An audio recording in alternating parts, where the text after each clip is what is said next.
کے ارکان بھی ابھی تک مکمل موجود نہیں ہیں، آپ حضرات کو کم از کم جلد حاضر ہوں۔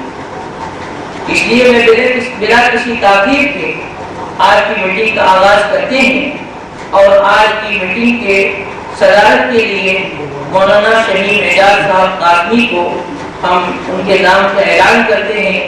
چونکہ جمعیت علماء شہر بنارس کی جانب سے ابھی آپ کا مستقل سفر رہا، دہلی جمعیت دفتر اور دیگر مقامات پر علماء اکرام سے ملاقات کی، اور ہمارے درمیان آپ تشریف لائے ہوئے ہیں۔ ہم آپ کی صدارت کا اعلان کرتے ہیں، اور ہمارے درمیان علماء اکرام مولانا عبدالمتین صاحب مدنی بھی تشریف فرما ہیں اور دیگر حضرات ہیں۔ میں جلد ہی آپ حضرات کی خدمت میں ان علماء اکرام کے کلمات پیش ہوں گے۔ آپ دیکھیے اس جلسے کی کامیابی کے لیے ہم سب کو مل جل کر کے اس کے لیے لڑنا ہے اور اس اجلاس کو کامیاب بنانا ہے۔ اس اجلاس کے اندر جو اہم 3 عناوین ہیں، ان عناوین یہ پوری ملت اسلامیہ کے لیے۔ پہلا عنوان، ملک کے اندر جیل کی سلاخوں کے اندر بند بے قصور مسلمان جو دہشت گردی کے نام پر عرصے سے زمانے سے جیل کے اندر بند ہیں، ان کے رہائی کا مسئلہ۔ میں آپ کو اس بات سے واضح کر دوں کہ صدر جمعیت علماء ہند حضرت مولانا سید ارشد صاحب مدنی دعوت برکاتہ نے 17 مارچ کو لکھنؤ کے اندر اجلاس کیا۔ اس کے پہلے 23 فروری کو دلی ڈال کٹورا اسٹیڈیم میں پروگرام کیا۔ ان دونوں اجلاس کے اندر صدر محترم نے صاف طور پر حکومت ہند کو اس بات سے آگاہ کیا کہ مسلمان دہشت گرد نہیں ہے، اور میرا یہ چیلنج ہے کہ ایک بھی مسلمان کو آپ ملک کے اندر دہشت گرد ثابت نہیں کر سکتے۔ اتنا صاف ستھرا یہ اعلان، یہ آپ کے دل کی آواز ہے کہ صدر جمعیت علماء ہند پیش کر رہے ہیں اور یہ اعلان کر رہے ہیں۔ ایسے مواقع پر ہمیں جو ملت اسلامیہ کو ثبوت پیش کرنا چاہیے وہ یہی ہے کہ صدر جمعیت علماء ہند کی اس آواز پر ہم سب متفق ہیں۔ اور لکھنؤ کے اندر جو 17 مارچ کو جو اجلاس ہوا، ملائم سنگھ یادو جی خود موجود تھے، ان کی موجودگی میں صدر محترم نے یہ اعلان کیا۔ دہلی کے اجلاس میں اتر پردیش سے مکھ منتری جی کا جانا ہوا، لیکن یہاں ان کے والد محترم تشریف لائے لکھنؤ میں۔ اس سے اس بات کا پتہ چلتا ہے کہ جو بھی آواز ہے جمعیت علماء کی وہ حکومتی پیمانے پر ہے، اور ان کے جو اعلانات ہیں وہ مطالبات ہیں حکومت ہند سے، اور مستقل یہ محنت چل رہی ہے۔ صدر جمعیت علماء نے کہا کہ اگر مسلمانوں کو اسی طریقے سے بے قصور بند کیا جاتا رہا اور مسلمان کی رہائی کی حکومت ہند نے فکر نہ کی تو مسلمان ملک کے اندر خاموش نہیں رہے گا۔ مسلمانوں کی صلاحیتوں کا استعمال کیا جاتا رہا، ان کو صرف ووٹ بینک بنایا جاتا رہا۔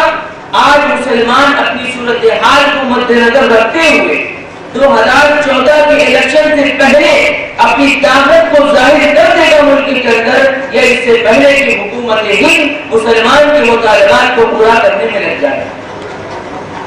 دوسرا عنوان جمعیت علماء کا یہ ہے کہ فسادات کی روک تھام میں ضلع انتظامیہ کو ذمہ دار بنانا۔ حکومت اپنے طور پر ڈسٹرکٹ اتھارٹی کو، مجسٹریٹ ڈی ایم کو یہ ذمہ داری سونپتی ہے کہ شہر کے اندر، ضلع کے اندر امن قائم رکھنا یہ آپ کی ذمہ داری ہے۔ اس کے باوجود ضلع کے اندر فسادات ہوتے ہیں، اور بڑی آسانی سے کسی بھی طریقے سے مسلمان کو، داڑھی ٹوپی کو نشانہ بنا دیا جاتا ہے، اور اس کے اندر مدوش کر دیا جاتا ہے۔ صدر محترم کی یہ آواز ہے کہ ہم اس بات کا اعلان کرتے ہیں کہ حکومت ہند اپنے قوانین کے اندر، اپنے دستور العمل کے اندر اس چیز کو داخل کر لے کہ جس ضلع کے اندر فساد ہوگا اس ضلع کا جو ہے انتظامیہ ضلع یہ خود ذمہ دار ہوگا. اگر ضلع کے اندر خون خرابے ہوئے تو اس کا مجرم وہ خود ہے جس کو حکومت ہند نے ذمہ داری دے رکھی ہے. تیسرا مسلمان کے متعلق ریزرویشن کا مسئلہ. آزادی ہند کے بعد جب ملک کے قوانین بنی، جبھی شیخ الاسلام حضرت مولانا سید حسین احمد مدنی نے مسلمان کو ریزرویشن کے متعلق مسلمانوں کی جانب سے مطالبہ کیا اور حکومت ہند نے کہا کہ اپنے قوانین کے اندر اس چیز کو داخل کریں. لیکن آج تک مسلمانوں کو آبادی کے تناسب سے ریزرویشن حاصل نہیں ہوا. جب الیکشن کے مواقع آتے ہیں تو لمبی باتیں آتی ہیں سامنے، لیکن جہاں الیکشن ختم ہوا بات وہی ساری کی ساری ختم ہو گئی. چونکہ ہمارے درمیان ہمارے شہر کی معزز ترین شخصیتیں تشریف فرما ہے اور مفتی شہر بنارس شاہی مسجد امام جان واقعی حضرت مفتی عبدالباقی صاحب دعوت برکاتہ بھی تشریف لا چکے ہیں. اس لیے میں اپنی بات کو بہت جلد ختم کر کے میں یہ چاہوں گا کہ حضرت مفتی صاحب کے مشورے سے اب آگے میٹنگ چلے اور آپ حضرات جن جمعی سے جو باتیں میٹنگ کے اندر آئیں اسے سنیں اور جو لوگ میٹنگ کے اندر موجود نہیں ہیں ان تک پہنچانے کی کوشش کریں.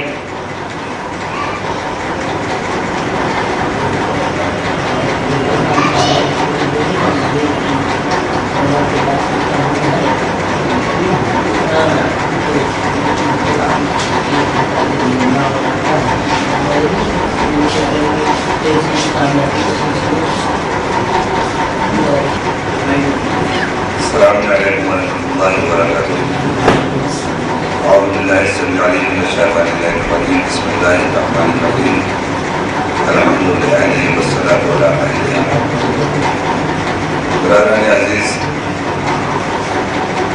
الحمدللہ ہمارے شہر میں جمعیت العلماء کی جانب سے ایک مستقل اقدام ہو رہا ہے اور ہم سب تہہ دل سے اس کا استقبال کرتے ہیں. حقیقت عمل یہی ہے کہ ہر دور میں ہم کو صرف استعمال کیا گیا ہے اور ہمارے حقوق ہمیں نہیں دیے گئے. اس کا سب سے بڑا سبب شاید یہ بھی رہا ہو کہ ہم کیونکہ قوانین اسلام کی پابندی کرتے ہیں اور اسلام تعدی اور ظلم کو کسی اعتبار سے پسند نہیں کرتا، اسی بنیاد کے اوپر انہوں نے اس کو ہماری کمزوری سمجھ لیا اور یہ سمجھا کہ ہم کسی غریبان پہ ہاتھ نہیں ڈال سکتے. چنانچہ ہم دبانے کے لیے انہوں نے ہر کام کرنا شروع کر دیا، جبکہ اسی ہندوستان کے اوپر تاریخ شاہد ہے. ایک زمانہ وہ تھا کہ جب ہم تھے دوسروں کا وجود نہیں تھا، لیکن آج ہماری لا علمی نے، ہماری کم علمی نے، ہمارے علم کی دنیا سے فرار کر جانے نے، ہمیں مالیات کے اعتبار سے کمزور کر دیے جانے نے، ان ساری چیزوں نے ہمیں اس نقطے تک پہنچا دیا ہے کہ ہم آج لوگوں کی مار تو کھا رہے ہیں، کسی کو ہم مار نہیں پا رہے ہیں. اس کا مقصد یہ نہیں کہ ہم فائٹ کرنے کے لیے کھڑے ہو گئے ہیں، لڑائی کرنے کے لیے کھڑے ہو گئے ہیں. نہیں، لڑائی دو طریقے کی ہوتی ہے. ایک ادب کے دائرے میں لڑائی ہوتی ہے اور ایک ادب کے جامے سے باہر نکل جانا. اسلام نے غریبان پہ ہاتھ ڈالنے کو تو منع کیا ہے، لیکن اسی اسلام کے رہبروں کا یہ فرمان ہے کہ اللہ نے علماء سے اس بات کا معاہدہ کیا ہے کہ وہ ہرگز ظالم کے ظلم کو دیکھ کر خاموش نہیں رہیں گے اور مظلوم کی حیثیت کو دیکھنے کے بعد وہ فریاد اپنے ذہن پر لانے سے اپنے کو روک لیں. یہ معاہدہ ہے کہ نہ تم مظلوم کو مظلومیت کے اندر دیکھ کر کے خاموش رہ جاؤ اور نہ ظالم کے ظلم کو دیکھ کر کے خاموش ہو جاؤ. یعنی دونوں صورت میں ہم سے ایک گفتگو کہی جا رہی ہے کہ تمہیں بولنا ہے، تمہیں کہنا ہے، تمہیں بات پہنچانا ہے۔ اور عزیزان محترم، یہ اسلامی قوانین جو ہمیں درس دے رہے ہیں یا رہبران مقرر نے ہمارے جو ہمیں درس دیا ہے، جو پیغام دیا ہے، ہم اس کے اوپر بہرحال عامل ہونا چاہیے ہمیں۔ لیکن افسوس یہی ہوتا ہے کہ ہم فقط یہ دیکھتے ہیں کہ فلاں کے اوپر ظلم ہوا، ہم یہ نہیں دیکھتے کہ ملت اسلامیہ کی ایک فرد ہے۔ ہم جس چیز کو دیکھتے ہیں وہ یہ دیکھتے ہیں فلاں فرقے سے مربوط ہے، ہم سے کیا واسطہ، فلاں مسلک سے مربوط ہے، ہم سے کیا واسطہ۔ لیکن آج ہمیں اس بات کے اوپر توجہ کرنے کی ضرورت ہے کہ یہ فرقے جو ہیں ان کو پد نظر نہ رکھو، بلکہ یہ دیکھو قرآن کی تلاوت کرنے والے پہ آفت آئی ہے، یہ دیکھو حدیث پڑھنے والے پہ آفت آئی ہے، یہ دیکھو قرآن کعبہ بیت اللہ یہاں کی حرمت کے خیال کرنے والے پہ آ جائی ہے۔ تو ان چیزوں کو اگر دیکھو گے تب تمہارے اندر ایک درد پیدا ہوگا، کیونکہ ہم نے مذہب کو اپنے اعتبار سے تسلیم کر رکھا ہے۔ اس بنیاد کے اوپر ہمارے اندر درد نہیں پیدا ہوتا۔ لیکن اگر ہم مذہب کو اللہ کا مذہب سمجھیں، اگر مذہب کو ہم قرآن مجید کی تعلیم کی روشنی میں دیکھیں، احادیث کی روشنی میں دیکھیں، تو ہمیں یہ پتہ چلے گا کہ اس نے اپنا نہیں دیکھا ہے، نفسی نہیں دیکھا ہے، بلکہ اس نے ملت دیکھا، اس نے اتحاد دیکھا، اس نے وحدت دیکھا ہے۔ ان چیزوں کو ہمیں محفوظ کرنا ہے۔ الحمدللہ جو آج آپ نے اقدام کیا ہے اور اس کے سلسلے میں جو کانفرنس ہونے جا رہی ہے، ہم سب کو چاہیے کہ کثیر تعداد میں آئیں اور استقبال کریں، بیٹھیں، بیٹھ کر فکر کریں کہ کون سے اقدام کیے جائیں کہ ہم جو کچلے میں ہیں یہ بلندی کی طرف آ جائیں، ہم جو دبائے گئے ہیں یہ ابھر کے آ جائیں۔ عزیزان محترم، کبھی کبھی ایسا ہوتا ہے کہ کچھ نہ کہنے سے بھی انسان کی رسوائی ہوتی ہے۔ ہم اگر خاموش رہ گئے تو رسوائیاں ہمارے ہاتھ آئیں گی۔ آج جو ہمارے اوپر یہ دہشت گردی کا الزام لگ گیا، اس کا سبب یہ ہے کہ ہم چپ بیٹھے رہے۔ اگر ہم پر روز ہم کھڑے ہو جاتے کہ یاد رکھو اسلام مذہب ہے تسلیم کا، خود سپردگی کا۔ اسلام ماننے والا دہشت گرد نہیں ہو سکتا۔ اسلام جاننے والے کی بات نہیں کر رہا ہوں، اسلام ماننے والے کی بات کر رہا ہوں۔ یاد رکھیے گا دو چیزیں، ایک اسلام جاننا اور ایک اسلام ماننا۔ اگر اسلام کوئی مانتا ہے، اسلام کو ماننے والا کون ہوتا ہے؟ جو اسلام کے قوانین پہ عمل کرتا ہے۔ اور اسلام جاننے والا کون ہوتا ہے؟ جو فقط فنون طبع کے لیے تو پڑھ لیتا ہے اسلام کو، مگر اس کے قوانین سے اس کو کوئی سروکار نہیں ہوتا۔ تو یاد رکھیے گا اگر مسلمان ہے اور اسلام کو وہ مانتا ہے تو کبھی دہشت گرد نہیں ہو سکتا۔ اس لیے کہ وہ اسلام کیسے مسلمان جو اسلام مان چکا ہے وہ کیسے دہشت گرد ہو جائے؟ جس کے کلمے کا آغاز ہی ملاقات میں ہو رہا ہو سلامتی کی دعا سے، جس کے کلمے کا آغاز سلامتی کی دعا سے ہو رہا ہو، کیسے ممکن ہے کہ وہ دہشت گرد ہو جائے؟ کیسے ممکن ہے کہ وہ فسادی ہو جائے؟ عزیزان محترم، یاد رکھیے یہ فساد ابھرتے کب ہیں؟ جب انسان کے پاس اپنی خود تعلیم نہیں ہوتی، جب انسان کے پاس اپنا خود رسول نہیں ہوتا، جب انسان کے پاس کوئی ایسی فکر نہیں ہوتی کہ جس فکر میں مرکوز ہو کر کے وہ اپنے نفس سے اور اپنے خود سے باہر نکل کر دوسرے کے لیے سوچ لگے۔ یاد رکھیے ہمارے انبیاء کرام کی سیرت کو اگر دیکھیے گا تو انہوں نے اپنے نفس کو اس طریقے سے نہیں دیکھا بلکہ غیروں کے اوپر زیادہ نظر رکھی ہے۔ آپ بتائیے نبی کریم صلی اللہ علیہ وسلم کی نظر کس بات کے اوپر تھی؟ صرف اسی بات پہ تو تھی کہ جو کچلے ہوئے ہیں ان کو کیسے سہارا دیا جائے، جو دبے ہوئے ہیں ان کو کیسے ابھارا جائے۔ وحدت کے اندر بڑا دم ہوتا ہے۔ آج ہم اگر چاہیں آپس میں متحد ہو کر تو ہم حقوق بھی لے سکتے ہیں اور اپنوں پر لگے ہوئے سارے الزامات اور سارے دھبوں کو عملی طور پر دھو بھی سکتے ہیں۔ لیکن مصیبت یہ ہے ہم عمل میں بہت پیچھے ہو گئے ہیں۔ ہمیں ضرورت ہے کہ ہم عملی طور پر سامنے آئیں اور اپنے اخلاق سے، اپنے کردار سے، کیونکہ ہم سے کہا گیا ہے کہ جو بغیر اکثرتکم بلاؤ لوگوں کو مگر زبان سے نہیں عمل سے بلاؤ۔ تو ہمیں عمل کی ضرورت ہے کہ ہم اپنے عمل کو سامنے رکھیں۔ زمانہ خود بخود ہماری چیزوں کو ہم تک دیتا چلا جائے گا۔ اس لیے کہ خدا نے جس خدا نے ہمیں پیدا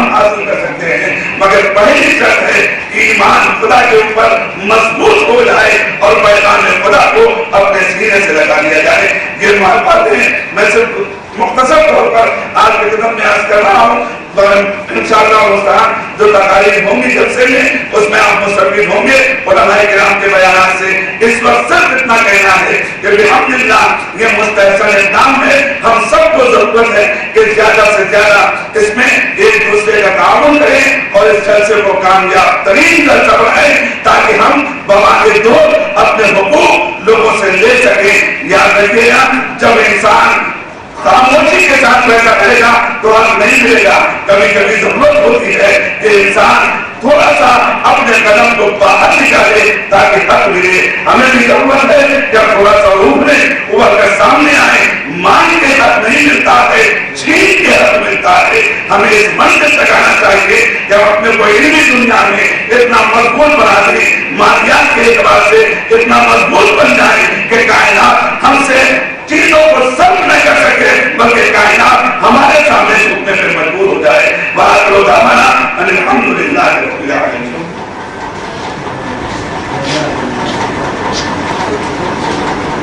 حضرت مولانا ظہیر حسن صاحب کی جامع خطاب کے بعد میں مولانا عبدالمتین صاحب بندی استاد جامعہ سلفیہ کو آپ کے سامنے دعوت دیتا ہوں کہ وہ آئیں اور اپنے مفید کلمات سے ہم سب کو مدد۔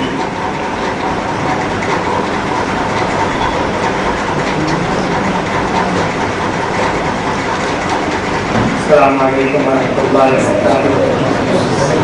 الحمدللہ رب العالمین والصلاۃ والسلام علی محمد وعلی آلہ وصحبہ وسلم تسلیما کثیرا۔ جناب علماء شہر بنارس کی جانب سے 19 اپریل کو جو عظیم شان کانفرنس کو منعقد کی جا رہی ہے، اس کانفرنس کے جو اہم مقاصد ہیں مفتی شمیم احمد صاحب نے اس پر وقت جاری ہے۔ یہ اسلامیہ ہند کے اہم ترین مسائل ہیں اور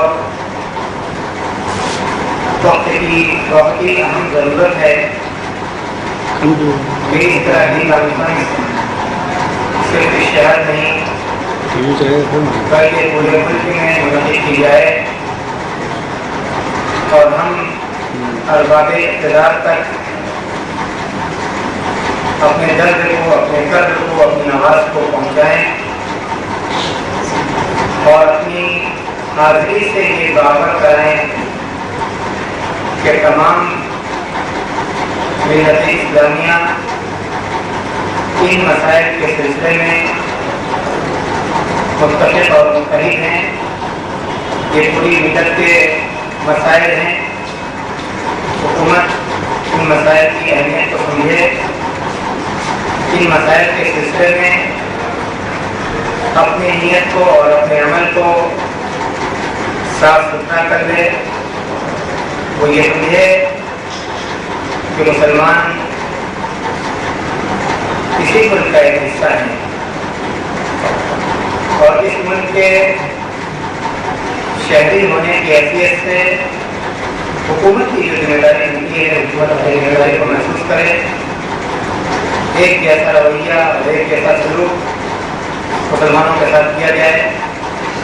چونکہ کانفرنس کے تعلق سے یہ میٹنگ منعقد کی جا رہی ہے تو میں یہ مناسب سمجھتا ہوں کہ اس کانفرنس سے متعلق جو باتیں ہیں ان پر گفتگو کی جائے۔ اور سب سے ضروری بات جو میں آپ کے گوش گزار کرنا چاہتا ہوں وہ یہ ہے کہ اس کانفرنس کی کامیابی کا پہلا زینہ کانفرنس کے تعلق سے یا کانفرنس کے سلسلے میں ہماری دلچسپی، ہماری بیداری اور ہماری حاضری ہے۔ ہم جتنی کثیر تعداد میں جس دلچسپی کے ساتھ اس کانفرنس میں شرکت کریں گے اور حاضر ہوں گے، انشاءاللہ ہماری حاضری ہی اس کانفرنس کی کامیابی کا زینہ بنے گی، پہلا زینہ بنے گی۔ اس لیے ہماری ذمہ داری بنتی ہے کہ ہم پورے شہر کو اس کانفرنس کے سلسلے میں بیدار کریں۔ ہمارے جو ملنے جلنے والے لوگ ہیں، دوست و احباب ہیں، ان کو اس کانفرنس کی ضرورت اور اس کانفرنس کی اہمیت کو بتلائیں اور خود بھی شرکت کریں، دوستوں کو لے کر شرکت کریں، زیادہ سے زیادہ تعداد میں شرکت کریں تاکہ یہ کانفرنس کامیاب ہو۔ اللہ تبارک و تعالیٰ اس کانفرنس کو بامقصد بنائے، کامیاب کرے اور اس کانفرنس کے جو مقاصد ہیں ان مقاصد کو پورا کرے۔ السلام علیکم ورحمۃ اللہ۔ مولانا عبدالمتین صاحب مدنی کے مبارک کلمات کے بعد اب میں مدن پورہ علاقے کی معزز شخصیت حاجی شبیر احمد صاحب کو میں مائک پر دعوت دیتا ہوں۔ عنقریب آپ ملک حجاز سے عمرہ سے واپس آئے ہیں، چند ہی دن 4-5 دن قبل ہمارے درمیان اس اجلاس کی کامیابی کے لیے حرم و حتیم کے اندر دعا فرمائی ہے۔ آپ کے کلمات ہم سب کے سامنے پیش ہیں۔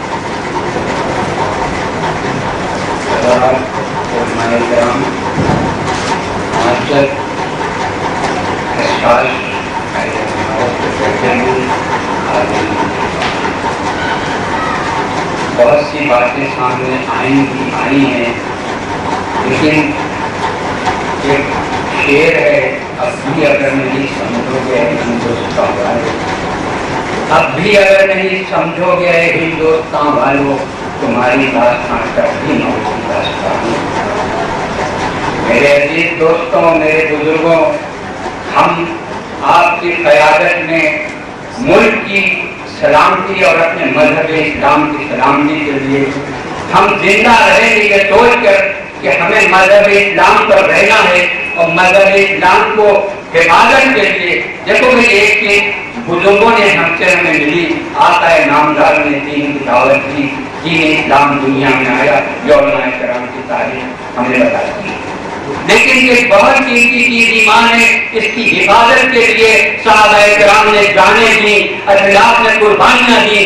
ہم سے اگر یہ نہیں ہو سکتا کہ ہم ایک ساتھ بیٹھ کر اپنے دین اسلام کی حفاظت کے لیے، میں یہاں بات زیادہ لمبی نہیں کروں گا، لیکن صرف ایک تاریخ کا وہ ایک دن میں بتاؤں گا جس دن پاکستان میں لوگ جا رہے تھے اپنے بستروں کو لے کر جامع مسجد سے، دہلی کی جامع مسجد سے ہمارے پرویوں نے، ہمارے پرکھے علماء دین نے یہ کہا تھا کہ اے مسلمان ہند، تم اپنے اجداد کی قبروں کو کس کے حوالے چھوڑ کے جا رہے ہو؟ تم علماء کرام کے ان مدارس کو کس کے حوالے چھوڑ کے جا رہے ہو؟ حضرت نظام الدین اولیاء خواجہ معین الدین چشتی کے مقابر کو چھوڑ کر تم کہاں جا رہے ہو؟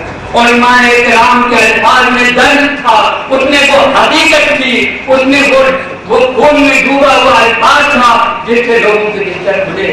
آج اسی تاریخ کی، اسی علماء کرام کی تقریر کا میں حوالہ دوں گا کہ اس دین کی حفاظت کے لیے ہم سے اتنا بھی نہیں ہو سکتا، ہم ایک ساتھ کھڑے ہو جائیں، ہمارے اتحاد کو لے کر مخالفین اور متاثرین جتنے ہیں ان کے کلیجے پھٹ جائیں گے۔ میں ان باتوں کے ساتھ اپنی بات کرتا ہوں۔ حاجی شبیر احمد صاحب کی پرجوش الفاظ کے بعد اب میں مدن پورہ کی ایک معزز شخصیت حاجی عبدالرحیم صاحب ہمارے درمیان تشریف فرما ہیں۔ مدن پورے میں آپ کی ایک عزت و توقیر اس اعتبار سے بھی ہے کہ مدن پورہ کا وہ علاقہ، وہ جگہ جو بالکل مین مرکز کی حیثیت سے ہے، آپ کا مکان وہیں پر ہے، اور ایک زمانہ ہے کہ جب بھی آج کہیں صورتحال پیش ہوتی ہے، کوئی صورتحال مدن پورہ علاقہ میں منظر عام پر ہوتی ہے تو سب سے پہلے چوکسی آپ کے مکان پر ہی لگتی ہے اور وہیں پر ساری نگرانی متوجہ ہوتی ہے۔ آپ کا مکان مدن پورہ اسی علاقے سے ہے، اور میری اپنی ملاقات اور مولانا دلیر حسن صاحب اور عبدالرحیم صاحب یہ دونوں احباب کا ایک جگہ ملنا ہوا وہ ایک خاص موقع کا دلچسپ واقعہ ہے، اور میں اس کی چند کڑیاں آج اگر یہاں پر پیش کروں تو شاید یہ بھی علاج کے لیے نافع ہوگا، اور ہمارے درمیان اس چیز کی وضاحت ہوگی کہ ہم مسلمان ہند کس قدر غفلت میں ہیں، اور غیر جن سے جو ہمارے مد مقابل ہیں وہ ہم سے کہیں زیادہ متاثر اور ہمارے بارے میں کہیں زیادہ باخبر ہیں۔ حضرت مولانا جلیل الحسن صاحب تشریف فرما تھے، آپ کی کالی محل پر ایک پروگرام منعقد ہوا جس کے اندر ملک کے ہر مذہب کے لوگ شریک تھے۔ یہ اتحاد کا بڑا بہترین پیغام تھا۔ اندریش کمار کی RSS کے دلی کے نیتا تشریف لائے تھے۔ کیکر صاحب نے اس پروگرام کو آرگنائز کیا ہوا تھا، مجھے بلایا انہوں نے، میں نے کہا کہ اگر مجھے آپ مدعو کریں گے تو میں بہت سی ان حقیقتوں کو بھی اجاگر کروں گا جو مسلمانوں کے لیے ملک کے اندر حالات بڑے افسوسناک ہیں، اس کو بھی واضح کرنے کی کوشش کروں گا۔ انہوں نے کلی اختیار مجھے دیا کہ آپ اپنے عنوان اپنے مضمون کو اچھی طرح واضح کر سکتے ہیں۔ میں نے کہا میرے مضمون اور عنوان کے بعد اگر کوئی آدمی اس پر کچھ وضاحت کرنا چاہے، کچھ بولنا چاہے اور کچھ کہہ کے گزر جائے میری بات کے بعد، تو مجھے یہ بھی اختیار ہونا چاہیے کہ میں ان کی اس بات کو بھی، اس کا بھی خلاصہ کرنے کا اختیار مجھے ہو۔ بالآخر نتیجہ یہ ہوا کہ ساری بات طے ہوئی، میری حاضری اس جلسے کے اندر ہوئی۔ میں نے ملک کے مسلمانوں کی طرف سے جو اپنی ناقص علم میں اور بہت ہی مختصر فکر میں جو میرے سامنے صورتحال تھی وہ میں نے ان کے سامنے پیش کی، جن میں سے ایک کڑی یہ ہے کہ ملک کے اندر جس طریقے سے صورتحال پیش کی جاتی ہے کہ مسلمانوں نے بہت سے ایسے مقامات پر مسجد بنائی ہے جہاں پر انہوں نے مندر توڑ کے مسجد کو قائم کیا ہے۔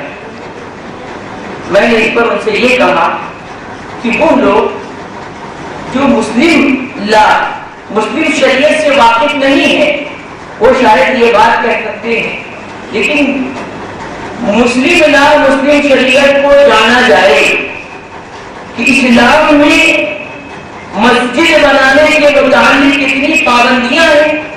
مسلمان کی جگہ کو غصب کر کے مسجد نہیں بنا سکتا، ناجائز قبضہ کر کے ایک مسلمان کی جگہ پر مسجد بنانا چاہے، اسلام اس چیز کی اجازت نہیں دیتا۔ سود کے پیسے کی مسجد بنانے کی اسلام اجازت نہیں دیتا، زکات کے پیسے سے مسجد تعمیر کرنے کی اجازت نہیں دیتا۔ تو غیر مذہب کے ملک کے اندر غیر مذہب کے لوگوں کی زمینوں پر قبضہ کرنے کی کہاں اسلام میں اجازت ہوگی؟ اور بھی کچھ باتیں میں نے ان کے سامنے رکھی دہشت گردی کے عنوان سے۔ بالآخر مختصر یہ کہ انہوں نے مجھے جو جواب دیا یہ جواب بڑا دل کے اندر درد دینے والا جواب تھا، چونکہ حضرت مولانا جلیل الحسن صاحب تشریف فرما تھے، اس لیے میں آپ کے سامنے آپ کی میری ملاقات اور زیارت آپ کی جہاں ہوتی ہے فوراً وہ منظر صورتحال میرے سامنے آ جاتی ہے، کیونکہ پہلی ملاقات آپ کی میری وہیں پر ہے۔ اندریش کمار کی RSS کے نیتا نے مجھے یہ جواب دیا کہ ابھی جوانی ہے، ابھی خون میں روانی ہے، ابھی جوش و جذبات ہیں، اس لیے اس طریقے کے خیالات ہیں، ذرا چند مرتبہ ملاقات ہوگی، اٹھنا بیٹھنا میل جول تال میل ہوگا تو بات میں نرمی آ جائے گی، کیونکہ بات اور بھی بہت زیادہ تھی، مدارس پر دہشت گردی کے الزامات وغیرہ ساری چیزیں۔ اس لیے انہوں نے مجھے یہ جواب دیا کہ مجھے معلوم ہے کہ مسلمانوں میں اتحاد نہیں ہے، مسلمانوں میں ملت نہیں ہے، مسلمانوں میں یکجہتی نہیں ہے، مسلمانوں میں اتفاق رائے نہیں ہے، مسلمان تو بٹے ہیں، مسلمان تو ٹکڑے ٹکڑے حصوں میں ہیں، مسلمان تو اپنے آپ کو دیوبندی کہتا ہے، یہ ان کے الفاظ ہیں، اس کی ریکارڈنگ موجود ہے۔ کوئی بھی حضرات اس کو حاصل کر سکتے ہیں، میں بھی اس کو دستیاب کر سکتا ہوں، دے سکتا ہوں۔ مسلمان کوئی تو اپنے آپ کو دیوبندی کہتا ہے، کوئی تو اپنے آپ کو وہابی کہتا ہے، کوئی تو اپنے آپ کو شیعہ کہتا ہے، کوئی تو اپنے آپ کو بریلوی کہتا ہے، کوئی تو اپنے آپ کو میدانی کہتا ہے، کوئی تو اپنے آپ کو چشتی کہتا ہے، کوئی تو اپنے آپ کو فلاں کہتا ہے۔ یہی بات کے 10 11 12 سناتے رہے ہو، کہے مجھے تو مسلمانوں کی حالات پر ریسرچ ہے، یہ ان کے الفاظ، لیکن یہ وہ کہیں گئے۔ میں نے ایک سے آپ سے کہا کہ میرے پاس اس کا جواب ہے، میرے پاس اس کا جواب ہے، اور میں اس جواب کو واضح کر سکتا ہوں، لیکن اس کے تحمل کی شاید طاقت ان کے پاس نہ ہوگی جو میں جواب ان کے سامنے پیش کروں گا۔ میرے الفاظ کو جب یہ قابو میں نہ سکے تو میرے اب جو ان الفاظ کے بعد میرے جوابات ہیں شاید اس کو بھی تحمل نہ کر سکیں گے۔ اسلام تو ایسا مذہب ہے، اسلام تو ایسا درخت ہے، اسلام تو ایسا شجر ہے جس کی جڑ اور شاخ، جڑ تو ایک ہے، جس کی بنیاد اور اصل تو ایک ہے، لیکن اس کی شاخیں مختلف سمتوں میں اللہ رب العزت نے مختلف مشرق و مسلک کے انداز میں اللہ رب العزت نے بکھیرا ہے، جو مختلف جہتوں میں پھل دے رہے ہیں اور پوری انسانیت کو سایہ دینے کا کام کر رہے ہیں۔ یہ اسلام کی حقیقت اور اس کی بنیاد اور جڑ ایک ہے۔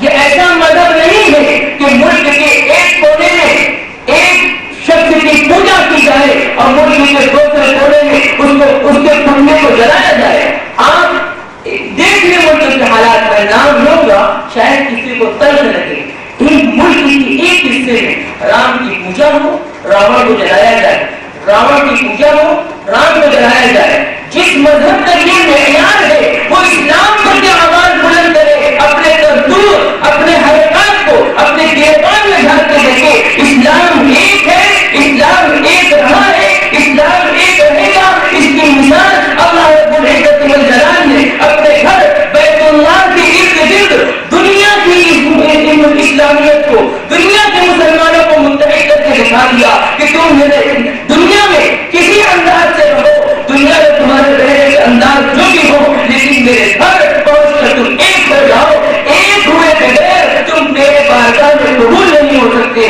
میرے گھر کا متحد ہو جاؤ۔ لبیک اللہم لبیک۔ ہر ایک کی آواز، ہر ایک کی زبان سے یہ سزائیں بلند ہوتی ہیں۔ یہ اس بات کا اعلان ہے کہ مسلمان دور صحابہ میں بھی ایک تھا، مسلمان آج بھی ایک ہے۔ یہ تو اس شجر کی مثال ہے کہ مختلف تنبیوں، مختلف شاخوں کی شکل میں یہ ہمارے سامنے ہے۔ ہم ان شاخوں کو دیکھ کر غلط فہمی کا شکار نہ ہو کہ یہ بٹے ہوئے ہیں، یہ بٹے نہیں ہیں، یہ متحد ہے۔ جہاں اسلام کی آواز ہوگی، جہاں قرآن کی آواز ہوگی، جہاں نبی برحق کی آواز ہوگی، جہاں اللہ کی آواز ہوگی، وہاں مسلمان ایک ہے، مسلمان ایک رہے گا۔ اس لیے اسلام کے لیے اللہ ایک، اسلام کے لیے نبی برحق، نبی آخر الزمان ایک، اسلام کے لیے دستور العمل قرآن ایک، اسلام کے لیے کلمہ لا الہ الا اللہ ایک، اسلام کے لیے فرمان و شریعت ایک۔ اس مسلمان تو متحد ہے، مسلمان متحد رہے گا۔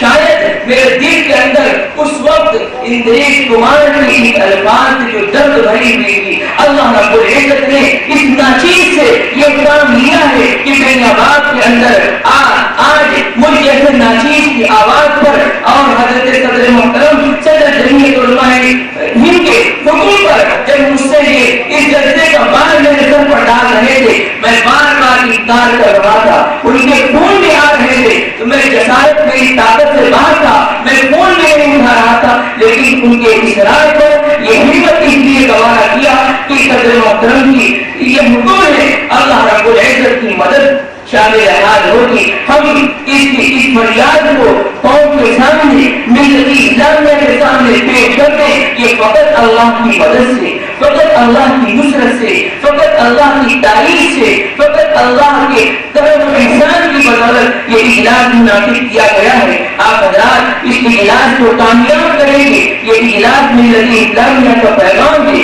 یہ اجلاس پورے اسلامی اتحاد کا پیغام ہے، ملک کے اندر نہیں پورے عالم کے اندر، پورے دنیا کے اندر یہ پیغام عام ہوگی کہ مسلمان ایک ہے، مسلمان ایک رہے گا۔ اب میں بہت زیادہ وقت نہ لے کر کے عبدالرحیم صاحب کو، حاجی عبدالرحیم صاحب کو مالک پر دعوت دیتے ہیں جو اپنے کلمات سے ہم سب کو ملتوی۔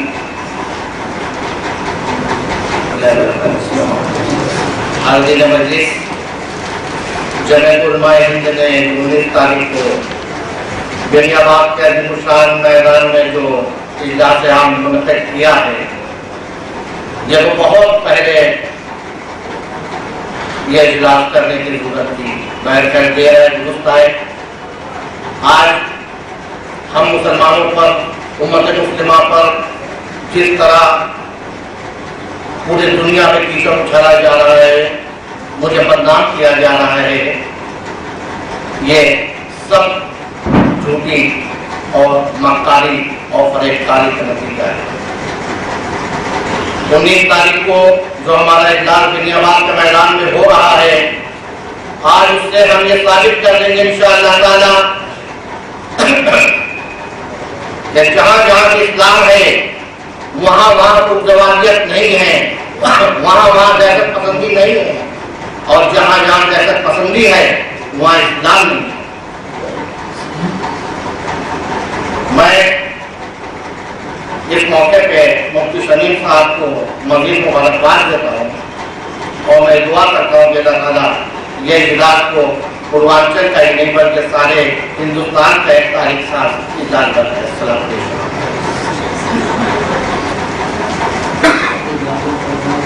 اب میں آپ کے سامنے شہر کی معزز ترین شخصیت مفتی شہر بنارس حضرت مولانا عبدالباقی صاحب نعمانی کے ماؤ خطیب شاہی وزیر جان بابی کو دعوت دیتا ہوں وہ تشریف لائیں۔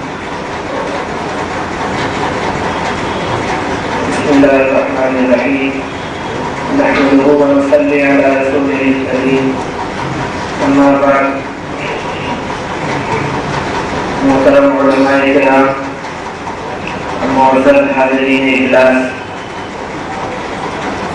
آپ کو یہ معلوم ہے کہ جمعیت علماء شہر بنارس کی یونٹ کی جانب سے آئندہ 19 اپریل کو بنی آباد کے وسیع میدان میں ایک بہت بڑا تاریخ ساز اجلاس منعقد ہونے جا رہا ہے۔